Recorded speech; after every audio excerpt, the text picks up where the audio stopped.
नमस्कार, मी करण आपलं सगळ्यांचं माझ्या चॅनलवर स्वागत आहे.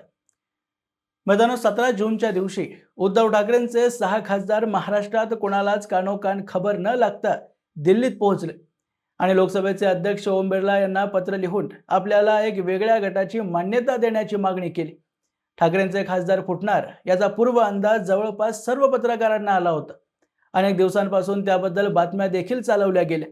पण संजय राऊतांनी सांगितल्याप्रमाणे मातोश्री इतक्या गाढ निद्रेत होती की कोणा अज्ञात व्यक्तीला 16 जूनच्या रात्री फोन करून सांगावं लागलं की तुमच्या खासदारांना कोट्यावधी रुपयांची ऑफर सत्ताधाऱ्यांकडून देण्यात आली.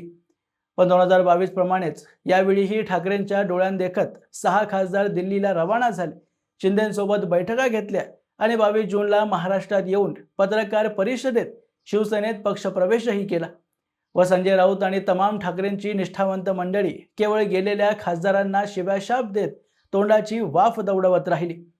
यानंतर गाढ निद्रेत झोपलेल्या उद्धव ठाकरेंना अचानक जाग आली. गेलेले कसे गद्दार आहेत, त्यांना किती पैसे मिळालेत हे सांगण्यासाठी त्यांनी 6च्या 6 लोकसभा मतदारसंघात जाऊन सभा घेतल्या.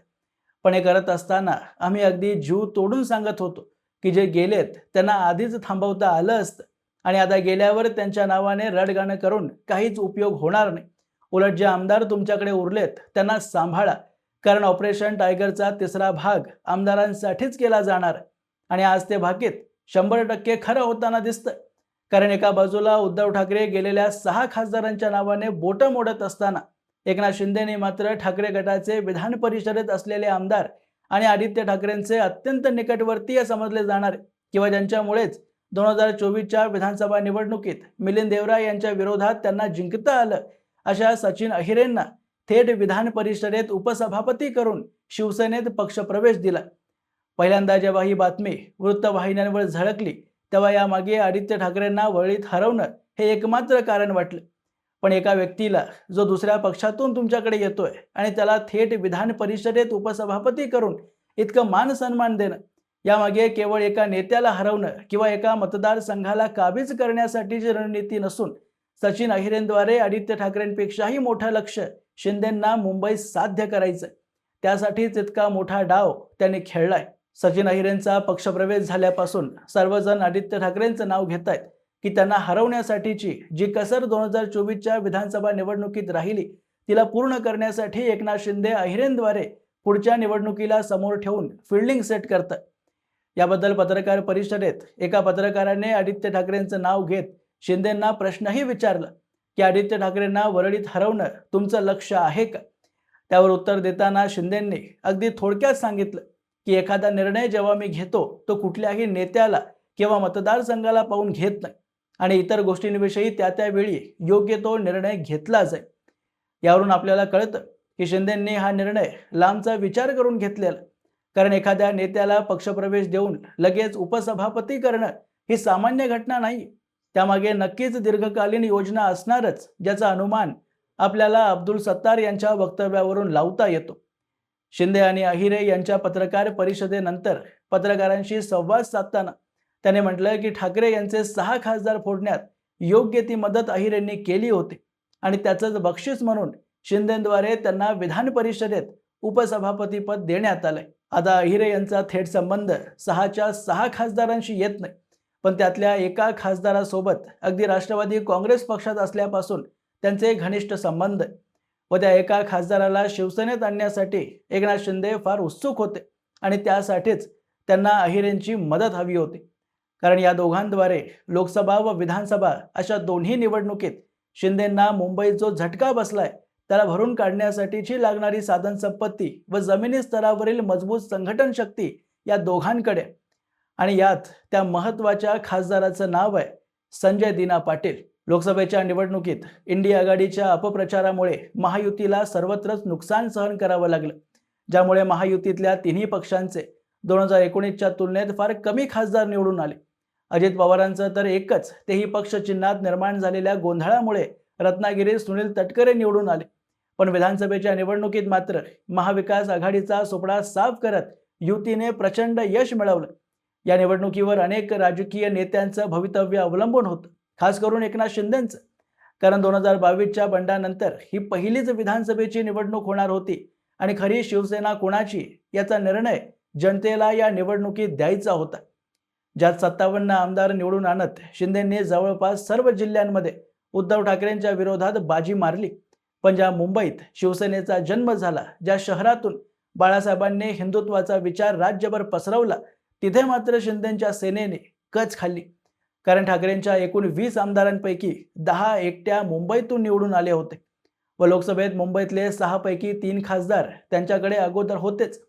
त्यामुळे ठाकरे अजूनही जिवंत आहेत आणि मुंबईच्या जनतेने बाळासाहेबांचा खरा उत्तराधिकारी एकनाथ शिंदेंना नाही तर उद्धव ठाकरेंना निवडले हे या आकडेवारीतून स्पष्टपणे दिसत होतं. मुंबईत एकूण 36 विधानसभेच्या जागा आहेत. त्यापैकी 15 भाजपने, उद्धव ठाकरेंच्या सेनेने 10, काँग्रेसने 4 तर शिंदेंच्या शिवसेनेने केवळ 7 जागा जिंकल्या.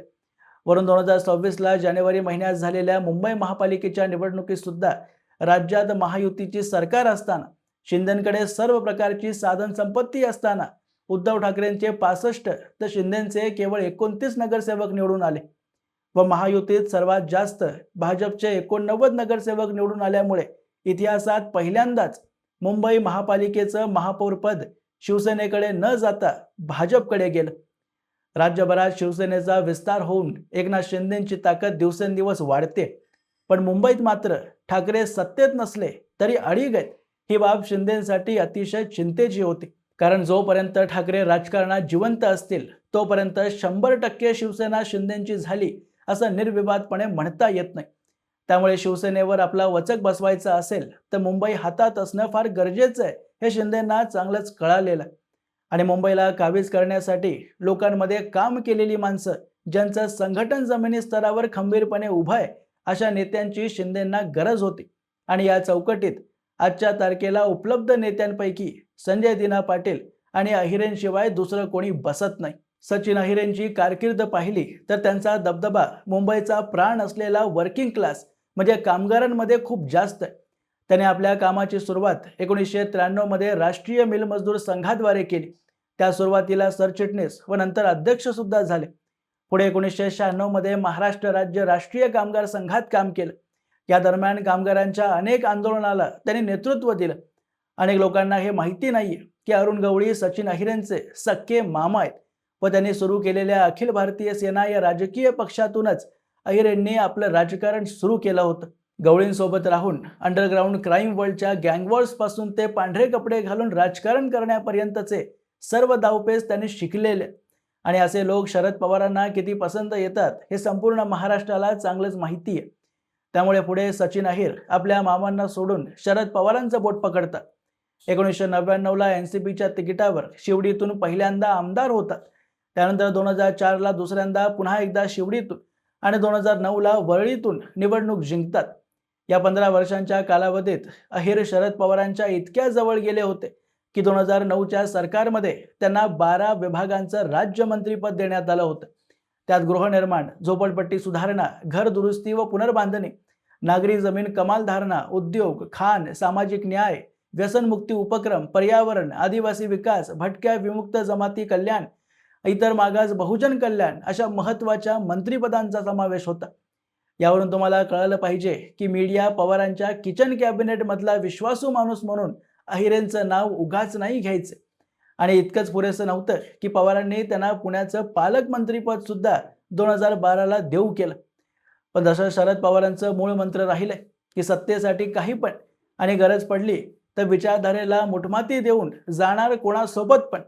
अगदी तसंच त्यांच्या अनेक अनुयायांपैकी अहिर सुद्धा 2014ला UPAची सत्ता जाताच आणि वरळीतून निवडणूक हरताच स्वतःचं राजकारण वाचवण्यासाठी दुसरे पर्याय शोधत होते. आणि त्यात 2019च्या विधानसभा निवडणुकीत आदित्य ठाकरेंना सेफ निवडून आणण्यासाठी वरळीत ताकदीचा विरोधकच शिल्लक राहू नये म्हणून अहिरेंना विधान परिषदेत आमदारकीचं ऑफर देऊन उद्धव ठाकरेंनी शिवसेनेत बोलावलं.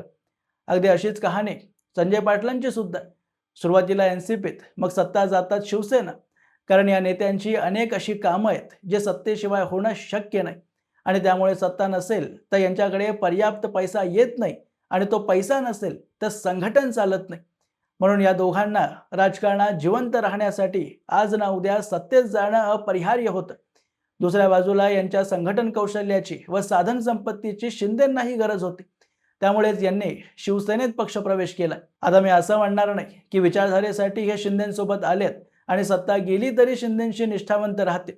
अगदी स्पष्ट शब्दांत सांगायचं झालं तर सत्ता आणि वैयक्तिक फायद्यासाठीच हे शिंदेसोबत आलेत आणि सत्ता असो किंवा नसो, जोपर्यंत यांना शिंदेकडून फायदा होतोय तोपर्यंत हे शिवसेनेतच राहतील. एवढं साधं सोपं गणित आहे. फक्त यात एक गोष्ट मात्र खरी आहे की जोपर्यंत हे दोघं एकनाथ शिंदेसोबत असतील तोपर्यंत मुंबईत उद्धव ठाकरेंना नुकसान होणारच आणि त्याचे परिणाम तुम्हाला पुढच्या लोकसभा, विधानसभा व खास करून वरळीत दिसून येतील. ठाकरेंचा पूर्ण बेस काबीज करण्याचा डाव शिंदेंनी आखलाय. असोत, याबद्दलची तुमची मतं तुम्ही मला कमेंट बॉक्समध्ये लिहून अवश्य कळवू शकता आणि स्क्रीनवर दिलेल्या नंबरवर योगदान करून चॅनलला मोठं करण्यासाठी मदत करा आणि असेच माहितीपूर्ण व्हिडिओज पाहण्यासाठी माझ्या चॅनलला सबस्क्राईब जरूर करा. भेटूया पुढच्या व्हिडिओमध्ये. तोपर्यंत जय हिंद, जय महाराष्ट्र.